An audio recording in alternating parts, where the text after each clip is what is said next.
Bonjour à tous. Aujourd'hui, j'avais un petit peu plus envie d'aborder la partie émotionnelle. Dans ce trio corps, émotion, esprit, on voit bien le rapport entre l'ostéopathie, les pratiques corporelles et le lien au corps, mais dans nos cultures occidentales, on ne voit pas toujours l'aspect au niveau émotionnel. Très souvent, on a eu une approche qui était plus par le mental, par essayer de comprendre et décortiquer, ou avoir des injonctions, et estimer que la jalousie, par exemple, colère, tristesse, sont des émotions qui n'ont pas lieu d'être, qui ne sont pas aussi reconnues, qui vont avoir une connotation, on va dire, négative, et qui vont être difficiles, du coup, à aller contacter. Ça, pour moi, ça a été aussi un écueil qui a pu se retrouver avec des compréhensions sur toutes les pratiques bouddhistes, par exemple, ou les méditations zen, qui vont avoir ce côté un petit peu de il faudrait de la non-pensée, il faut garder cet état complet de neutralité. Et pour moi, il y a une confusion par rapport au fait que la méditation, comme je l'ai dit précédemment, euh, est vraiment liée au fait d'accueillir l'état actuel où l'on est. Si l'état actuel où l'on est assez vif au niveau émotionnel, et bien déjà en fait c'est ça. Et là on retrouve vraiment les notions de yin, qui est vraiment l'accueil. Dans nos cultures à nous, on va dire, on va avoir un peu cette information-là avec les bases de la communication non violente. Donc la CNV, il ne faut pas rester dans le titre et puis l'utilisation que certaines personnes en font. C'est vraiment la base qui va être l'auto-empathie. Si je reprends la définition qui est donnée de l'auto-empathie d'après la CNV, l'empathie ne cherche pas à comprendre, ni à approuver ou réprouver ce qui est dit, juste à écouter et accueillir. Donc c'est là où on voit dans comment, en tout cas ce qui s'est développé autour de la communication non violente, c'est la base, c'est de repartir sur qu'est-ce qui se passe à l'intérieur de moi. Quand je suis en action, et par exemple communication non violente, on se doute bien que c'est dans nos relations avec autrui, que ça s'est à la base développé, mais les conclusions de tout ça, ça a été, ok, en fait on va d'abord revenir à soi, qu'est-ce qui se passe à l'intérieur de nous. Et c'est là où on reprend différents concepts aussi qui se sont développés, le triangle de Karpman, l'analyse transactionnelle, le système interne familial. Bon, différentes choses en tout cas qui sont toujours de dire, ok, qu'est-ce qui se passe à l'intérieur. Parce qu'effectivement, une des choses qu'on a un petit peu mis de côté, c'est qu'une émotion, c'est un message qui est donné par notre corps en tant que, déjà en termes de mammifères. Tous les mammifères ont ce système, on a le cerveau reptilien qui gère le côté survie et le côté vraiment très archaïque, instinctif. On a le cerveau limbique ou mammalien qui vient de mammifères et ensuite le cortex frontal. Donc dans le développement d'un système nerveux, par exemple chez le mammifère et donc nous compris, on va avoir cette part-là au niveau émotionnel, effectivement. Et l'émotion, c'est pour faire réagir, c'est un circuit qui est très rapide, soit parce qu'il peut y avoir du danger, soit pour pouvoir décider d'une situation.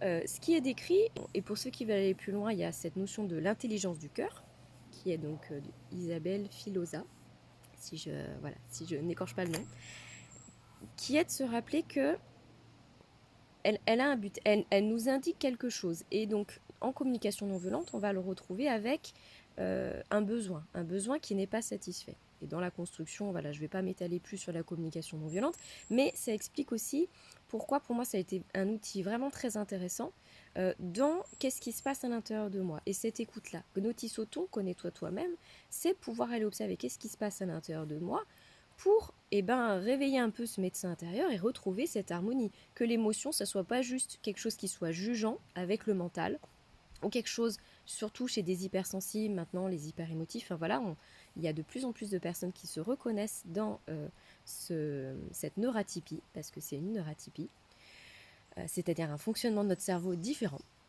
Qui va être des anesthésies, par exemple, qui va être, je vais me couper au niveau de mes émotions et je vais me couper sinon au niveau des autres, si ça vient de mes relations avec autrui, ce problème émotionnel. Et donc là, c'est vraiment d'aller, ok, j'ai telle émotion, qu'est-ce qu'elle touche en fait à l'intérieur de moi, qu'est-ce qui se passe, quel besoin n'est pas comblé. Après, ce qu'il en est de ce besoin ou quoi, est-ce que c'est juste de pouvoir le combler et comment on attend. Il ne s'agit pas de devenir fasciste entre guillemets vis-à-vis de l'autre. C'est là où parfois on peut avoir des détournements au niveau de la communication non violente et que ce n'est pas une résolution à absolument tous nos problèmes. Mais voilà, moi là, si j'avais un point à ramener, c'est vraiment par rapport à nos émotions, on a vraiment toute une hygiène à redécouvrir en Occident. Parce que sinon, on a très vite tendance à pas se sentir à l'aise de nous à nous, de pouvoir en parler aussi, de pouvoir vivre ça avec un entourage, par exemple, ou auprès de thérapeutes. Et parfois, ce n'est pas de parler. Moi, je vois que j'ai pas besoin toujours de parler de ce que je vis et de voilà au niveau de mes émotions. J'ai besoin de les prendre en compte. C'est là où on retrouve et où je vous parlais et où on le retrouve aussi en psychologie dans certains coins le principe de l'enfant intérieur ou enfant magique en fonction de notre culture. En tout cas, l'enfant intérieur est très souvent lié à cette part émotionnelle qui peut être plus ou moins vive. Et c'est là où l'idée, c'est de retrouver cette part autre part plus peut-être parent, en tout cas bienveillant, et qui va amener cette notion d'accueil et d'écoute.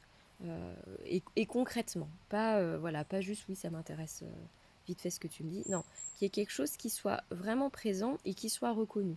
C'est pour ça que dans moi les enseignements que je vous fais, il y a vraiment cette part très yin qui est transmise, où on rejoint aussi du coup le côté témoin intérieur, j'observe ce qui est en train de se passer, simplement euh, par rapport à l'émotionnel, parfois on peut prendre un temps qui sera plus comme euh, la prise en compte et le côté aptonomique.